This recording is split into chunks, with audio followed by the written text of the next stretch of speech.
So the Line 3 project right now, we're about 65% complete in the state of Minnesota. Construction is progressing well. Up here on Spread 1, we're fully in restoration phase. We've got over 90% of our pipe in the ground and backfilled. So the bulk of our work is putting back topsoil, seeding and mulching, and a lot of cultivating in agricultural areas.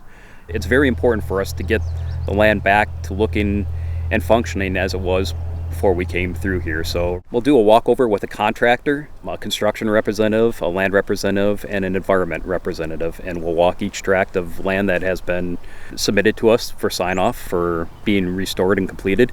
And then we'll actually talk to the landowners and make sure they don't have any things that need to be addressed too.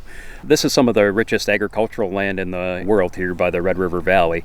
People's livelihoods depends on us putting this land back to the way and the same productivity as when we found it. It's in our best interest and it's in the landowner's best interest to do it right the first time, and that's what we're committed to.